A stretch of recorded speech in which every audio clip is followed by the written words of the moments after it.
Hi, I'm Rashanah Baldwin, a journalist, a Chicagoan, and a millennial bringing light to everyday stories that matter. I share the type of stories that mainstream media ignores or gets wrong. The news of the neighborhoods, the news that matters. Here is someone you need to know. Meet Maggie O'Keefe.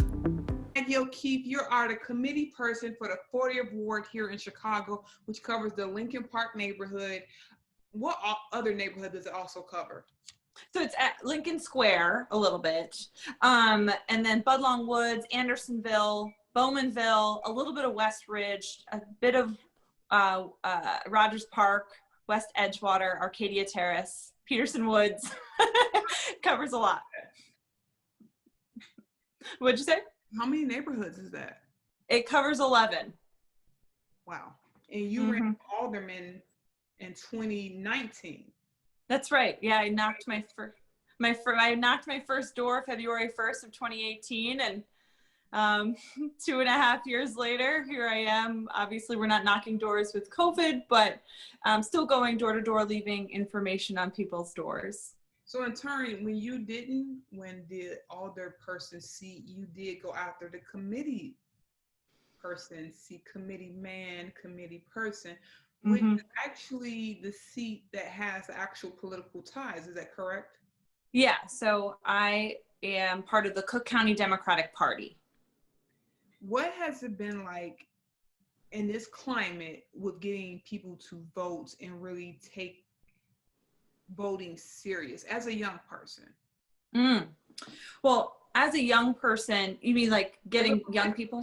Yes, getting specifically the millennial generation as well as the Gen Z, because like you said, you were knocking doors in 2018 and you're a millennial, to get, our generation and younger Gen Z to vote and really exercise their right to voice their opinion. Our generation and even younger, many are not taking it serious. As a part of the Democratic Party, what is the challenges have you faced or seen? Well, I actually have been working with young people. So we built the Youth Voter Outreach Committee as part of, for all of Cook County. I'm really proud of appointing the first youngest deputy committee woman in the entire county. Her name is Anna. She's 14 years old. She's been campaigning since she was 8. And so her and all the young people that have joined us across the county, talking to other young people about voting and the messaging around that, we have to recognize as politicians and as for our elected officials, the way that we speak to young people and the issues that they face are so much different than maybe my issues or issues of generations above me. And so when we're talking about civic engagement, we have to bring it down to their level. Not that it's an easier or a novice level, it's that their issues are completely different than maybe their parents or even older. When you're working with the younger generation, Gen Z, millennials, your generation, how hard or how easy is it to convince them that voting in the local elections is just as important, and it makes the decisions on a ground level and is going to affect you, me, us immediately before the presidency? Yeah, I have some real life experience with this because my younger sister's 19. And for months prior to the election, November 3rd, she was like, very apathetic. I have way more other things that I need to worry about, right? And it wasn't until I posted a very candid video of myself after the passing of Ruth Bader Ginsburg about how upset I was about it, not because we lost somebody and that someone passed away, but because of the repercussions to their generation, and our generation, and my generation as a millennial. So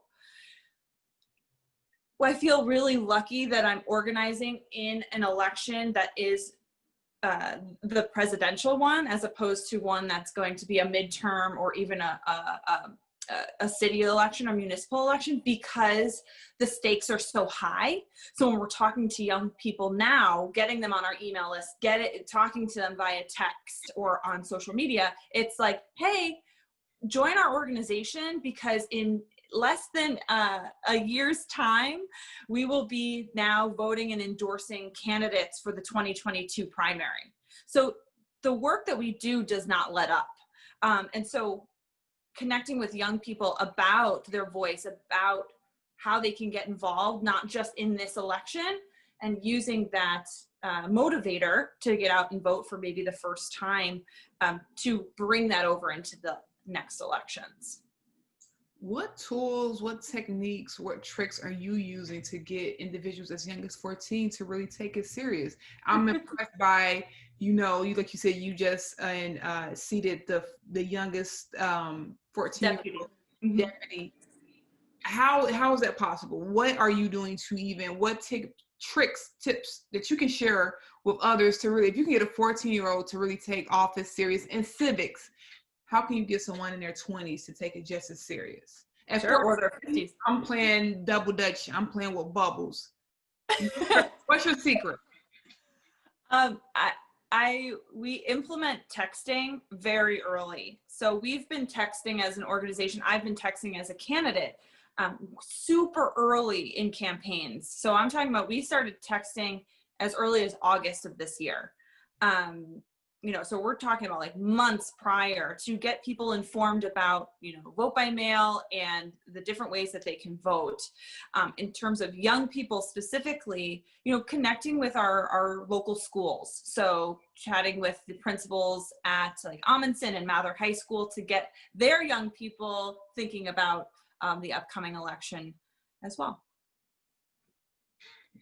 What's at stake in this election if the Democrats don't win? What's at stake for the country, Americans, if Democrats don't run the country?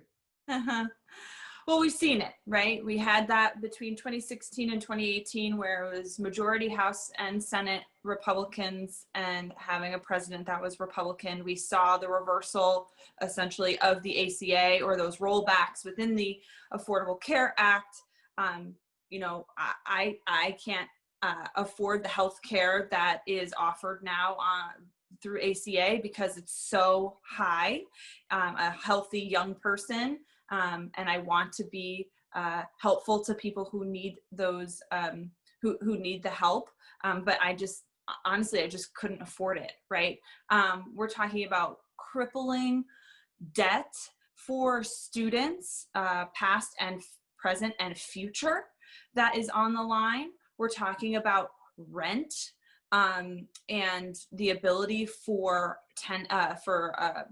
landlords to evict tenants across the country at rapid rates, especially during the coronavirus.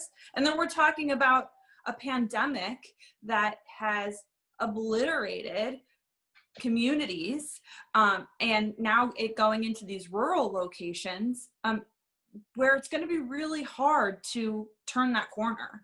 So locally, though, we're talking about federal dollars going directly to communities that need it the most, balancing a budget, not on the backs of communities that have been overwrought with despair, and instead having a president that actually believes that the coronavirus is so important to, get people the care and attention that they deserve, and the federal dollars that our cities and states and counties deserve, so that we can, see through the end of this, and hopefully be able to come back stronger as communities.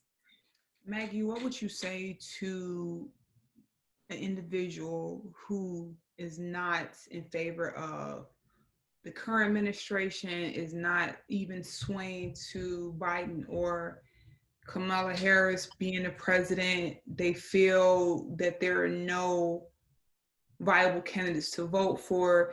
You being a woman, Caucasian woman, a millennial who lives north, me being a Black woman, millennial who lives south, and hearing my own peers just saying, you know what, I don't feel like either candidate is worthy. What would you say to an individual who say, I feel like I have no options, I'm not going to vote? You would be testing what rock bottom really is.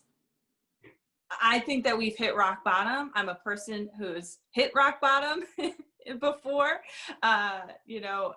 spiritually, and it's about, Joe and Kamala were not my first, second, third choices, right, in the primary. Turning the chapter and becoming the committee person, knowing that I had to organize around these two candidates and come to appreciate the things that they have done in their careers, not letting up on the things that they have done in their careers either, right? Like, just if Joe wins and Kamala win, we as organizers, as for myself as a progressive, that's not it. That's not done deal. We never talk about it again. We then have to hold their feet to the fire. So, Joe's talking about eliminating student debt. Kamala's talking about, making sure that police officers are being held accountable for their actions. We got to see that through. We're not going to see that through with Donald Trump. We're just not. Is it possible, if in 2021 we find ourselves, or even after the election with the same administration, to hold President Trump accountable for any of the issues that you just addressed? Because even me personally speaking, as a Black woman, I have peers who are somewhat or even in favor of Donald Trump. I personally can state that as a journalist, as a citizen, as an American, I am not. But they see, or you dangle, I feel like what's happening now is that you're dangling a carrot in front of many Americans' lives, even specifically Black people who are somewhat in favor, saying, hey, he has a Black agenda, which I absolutely do not agree that he does, or even see, because we would have saw it 4 years ago, we would have saw it 3 years ago.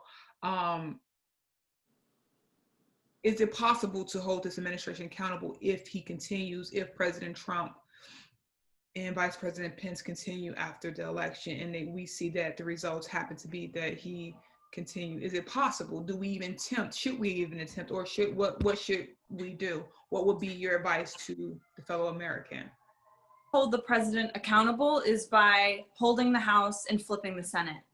So even if we don't see the presidency change, we hope that the amount of activism and action that is being taken, not just for the presidential election, but for these local and congressional races and Senate races, anywhere from Amy McGrath against McConnell to Jamie Harrison against Lindsey Graham, and a couple of others, Mark Kelly in Arizona, right? Whoever's running against Susan Collins. If we can flip those seats, then that's how we hold President Trump accountable, because he won't be able to get anything passed. And then we'll see some huge key players also out as well. So, that's how we can hold the president accountable, because they wouldn't be able to get anything passed because we would have a Democratic House and Senate. Of course, he has the opportunity for executive orders, and we see him abusing those. And he is the work that he has done now is going to reverberate for years to come. And so the best thing that we can do from this moment on is to make sure that our local government is progressive and blue, and getting people in office that actually believe in the values of our communities. On a local level of politics, you being one of the, a young millennial who is a committee person, and you challenged a long time incumbent, and we're seeing more of millennials do that. Specifically here in Chicago, what are you doing to really address the disparities that exist in communities, the racial disparities? What work are you doing to provide transparency within the city council? Well, I feel like my political career, which honestly only started 4 years ago, it started the day after President Trump won the nomination, was going and registering people to vote. That is my like core civic engagement that I continue to do. So I will travel across the county from Oak Lawn to Barrington, registering young people to vote. When we started that program, when I had started that program back in, I was gonna say 1917. Woo! 2017. In 2017, we reached out to every single school across Cook County, and out of the schools that reached back out to us asking for a voter registration drive was in communities of color, and communities that often are not coming out and voting. And so and that was, Little Village to Uptown, and, like I said, all across Cook County. So that is how I have become civically engaged, and how I use my expertise in elections and voter registration to help young people in our school district to feel empowered to vote, and get their voice out there. And then, continuing that work with young people, like I said, with Anna, who's 14, who is a woman of color, to go to events that she throws. So she just threw a Black Lives Matter protest the other week, or earlier this week. And like, I went and watched her work, and supported her and her friends in that work, making sure that they were safe, of course, but also like listening to what they have, how they feel, and why this is so necessary right now. So it's all about that civic engagement for me, and knowing that like I might not resonate with young people, especially young people of color. So bringing young people and people of color in to talk to their peers about civic engagement is really, really important.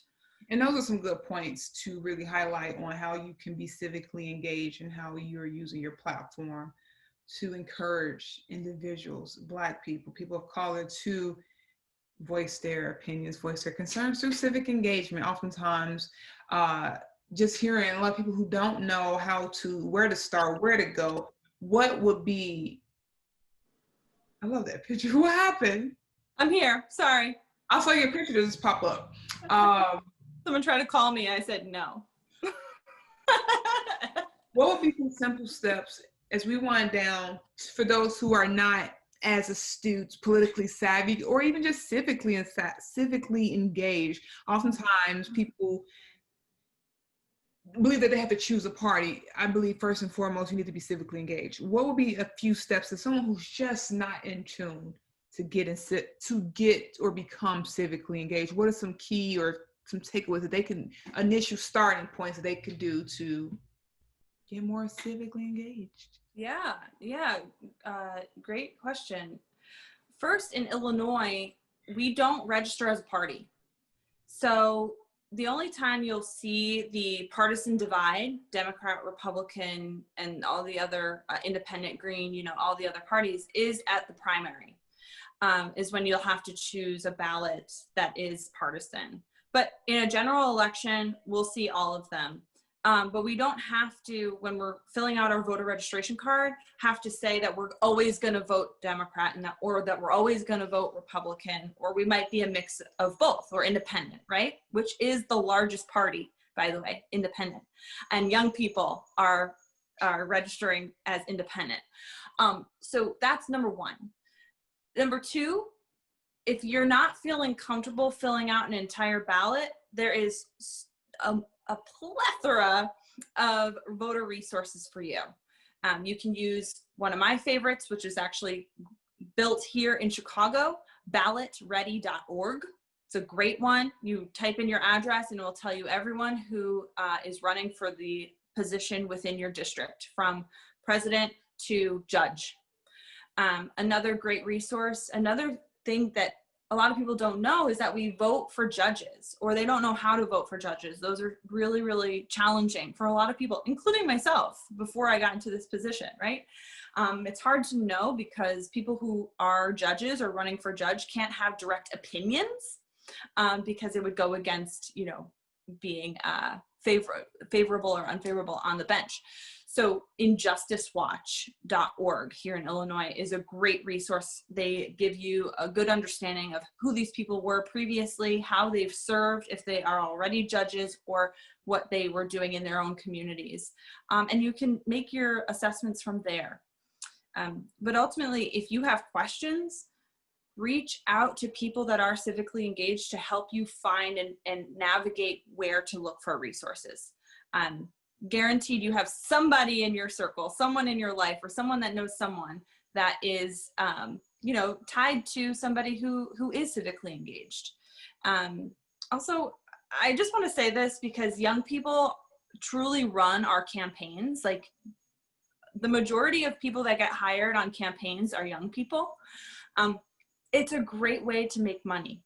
It's a great way, if you don't have a full-time job or you know, in between jobs, it's a great way to become civically engaged, but then also make you know, a hard-earned paycheck through work like phone banking or knocking on doors, standing outside of a polling place. So You share some of that information, because I was under the impression that when you are working on campaigns like phone banking, it's for free. You're volunteering. Knocking on doors, it's for free. So can you drop any people who are hiring at the current moment to do campaigns? yeah, for sure. You're like putting me on the spot now. I'm like, who's hiring? Who's hiring? I will share that information with you for sure. Usually how it works is like multiple candidates at a time are hiring people at once, right? So they'll be like 4 candidates and they all need phone bankers. And it's usually towards the last minute, right? So it's like usually the last 30 days of the campaign when those positions magically open up and appear.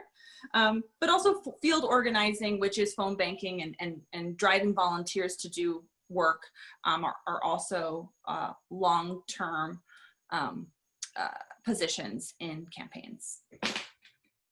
Final thoughts. Me? Final thoughts. We're less than 2 weeks away, probably about a week and a half out. What are your final thoughts to those who are still on the fence about not voting or doing write-ins? Or the fair tax, right? That's on the ballot too. That's usually contentious. On